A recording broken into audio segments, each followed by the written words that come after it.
guys, I'm Crystal and I'm kind of doing something new. I'm actually going to do a book study. This book study is on content literacy. The book I'm going to focus on is Yellow Brick Roads.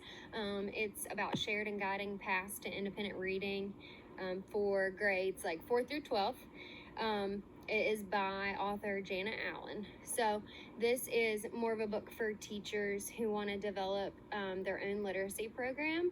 Within this book, Allen discusses many options and ideas for those just trying to help out their students in all aspects, from not being able to read, not being able to comprehend, or just simply students that are not interested in reading at all.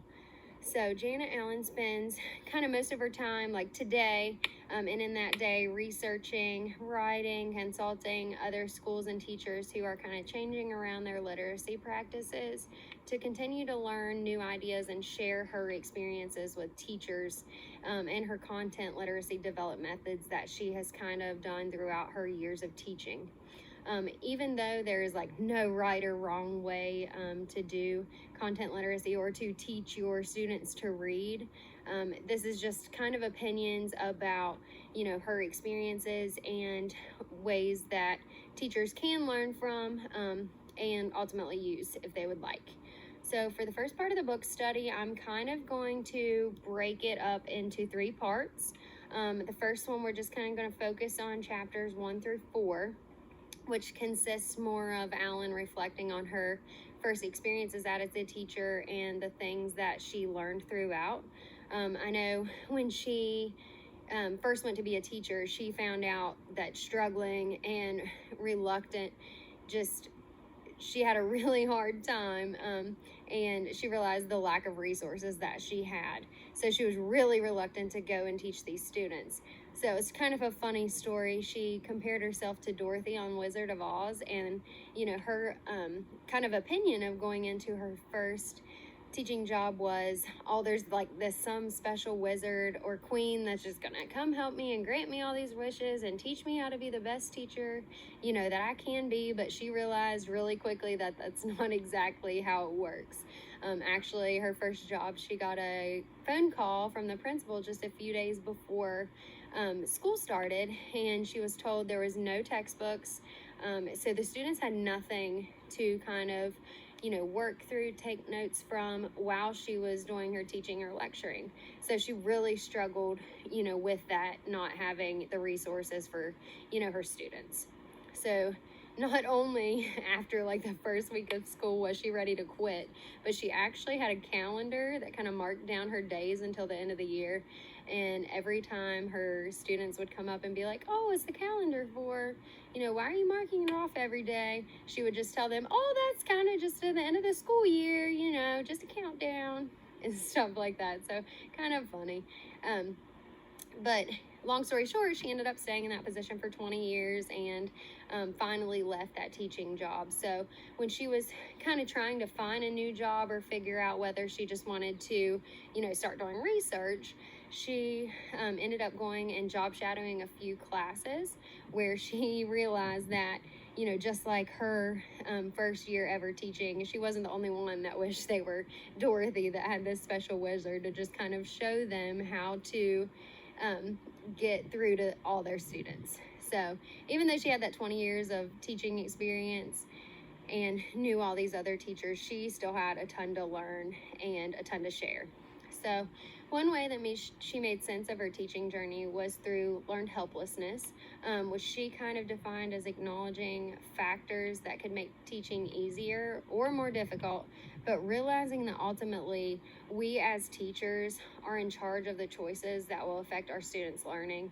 So we kind of take up those responsibilities and figure it out on our own. We all know that we all have different students, different levels, different ways that students react to certain techniques of teaching. So we kind of just have to take the responsibility to figure out what works best for our students. So although we as teachers need to figure out which factors make teaching easier for us, there are times that no matter what we do, there will always be those resistant students that have decided not to learn, and they can't really be forced into learning. So we can try and make things as exciting as we want, but if the student's already checked out, then it's kind of hard to change that.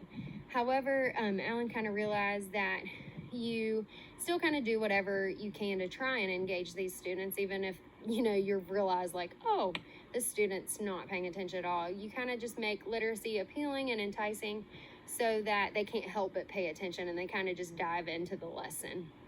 So one way that she found that easier was, instead of lecturing her students all the time, she just started listening to their ideas, listening to why they didn't want to read, what they had, like what their problems were with reading, etc. So some students were easy, some will be difficult. This is where we as teachers, just like I stated earlier, just kind of have to remember that each student is unique, and some techniques may work for some where they won't work at all for others.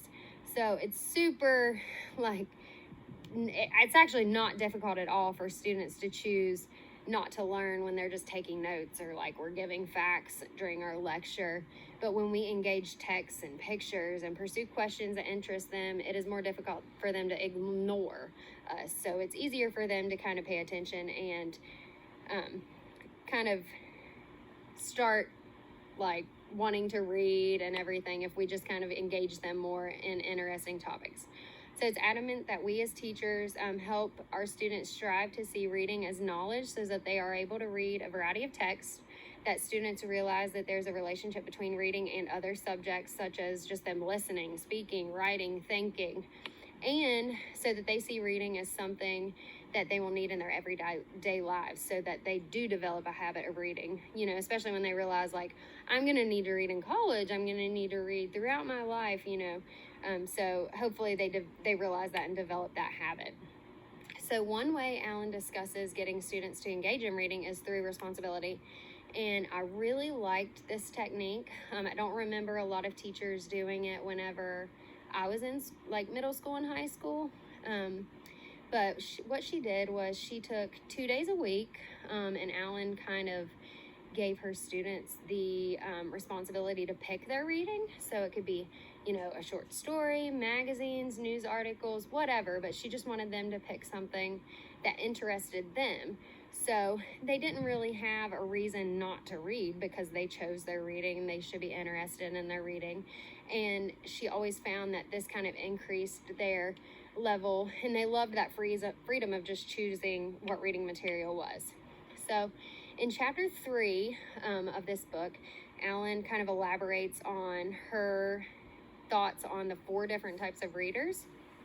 So the first type is the I don't know how to. So this type of reader believes that reading is a passive activity, and they don't really know how to communicate through learning. To help them out, her ideas were direct instructional time, or that you could even give this student like academic journals where they could kind of write down things that they've learned through their reading, or things that they would like to know. Just something to where they have to provide notes, or where they know that they have to be engaged in the reading because there is something that they have to do after. Number 2 is the I'd rather reader, which this was kind of me, because even though, we did have to read a lot, I would always try and find something other than reading to do. These kids are generally fairly successful in school. They just opt out of reading if they don't exactly have to. But to help them out, she would use kind of nonfiction that leads into like projects or games to keep their attention. So just anything that was extremely informative and would keep their full attention. Number 3 is the I don't care reader. This type of reader is usually most difficult. They can be possibly avid readers, but not school readers. So maybe they read outside of school, but textbook material just isn't for them.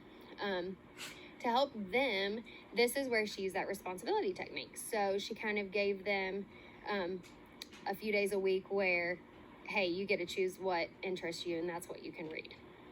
Number 4 was the I can't. So this type of reader is kind of sometimes hard to figure out.